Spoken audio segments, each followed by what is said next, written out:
ایک رات نا گھر سے بچے کے رونے کی آواز آتی رہی، بڑا دل تڑفا، لیکن محتاط لوگ تھے، رات کو دروازے پہ دستک نہیں دی۔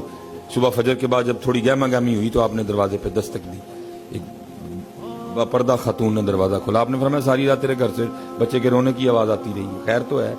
اس نے کہا میرا خاوند تجارت پہ گیا ہوا ہے، جو وقت دے کے گیا تھا نہیں آیا، اس کی غیر موجودگی میں میرے گھر بیٹا پیدا ہوا ہے، جو وہ پیسے دے کے گیا تھا ختم ہو گئے ہیں، کئی دنوں سے بھوکی ہوں، سینہ خشک ہو چکا ہے، بچہ بھی بھوکا ہے، اور آج رات تو گھر کی یہ کنڈیشن تھی کہ دیے میں تیل ڈالنے کے پیسے بھی نہیں تھے، بچہ بھوکا بھی تھا، اندھیرے میں بھی تھا، ساری رات اس لیے روتا رہا۔ حضرت باجزید تڑف اٹھے، او باجزید تو کل جا کے اللہ اور اللہ کے رسول کو کیا منہ دکھائے گا؟ تو ساری رات نفل پڑھتا رہا اور بچہ بھوک سے اور اندھیرے سے روتا رہا۔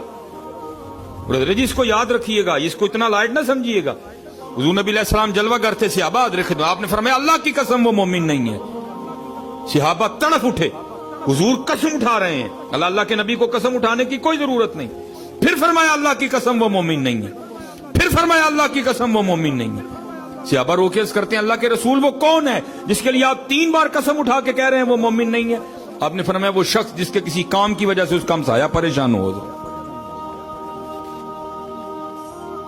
آپ اسی وقت بازار گئے، سودا سلف خریدا، لا کے اس کو دیا، فرمایا میں بھی دھیان رکھوں گا، تجھے ضرورت ہو تو بھی پیغام بھیج دیں۔ خامد واپس آیا، ظاہر اس کو پتا تھا میں لیٹ ہوں، اس نے آتے سب سے پہلا سوال یہ کیا کہ پریشانی تو نہیں ہوئی؟ اس نے کہا بس 1 دن اور 1 رات ہوئی، پھر نہیں ہوئی۔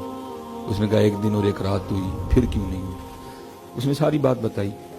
وہ کہتا ہے اب چلو میرا بھی حق بنتا ہے کہ میں حضرت باجزید کا شکریہ ادا کروں۔ اس نے آ کے دروازے پہ دستک دی، حضرت نے دروازہ کھولا، جی میں آپ کا ہمسایہ ہوں، وہ آپ نے میری غیر موجودگی میں بڑی شفقت فرمائی، میرا شکریہ قبول کریں۔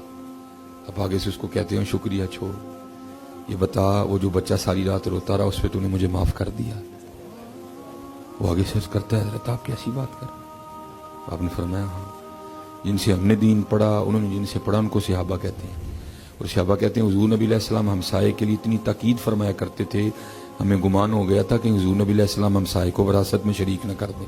اور باجزید ساری رات نفلیں پڑے اور چھوٹا سا بچہ ساری رات بھوک اور اندھیرے سے روتا رہا، میں کل جا کے اللہ اور اللہ کے رسول کو کیا منہ دکھاؤں گا؟ تو شکریہ کو چھوڑ، بس یہ بتا دل سے معاف کر دیا؟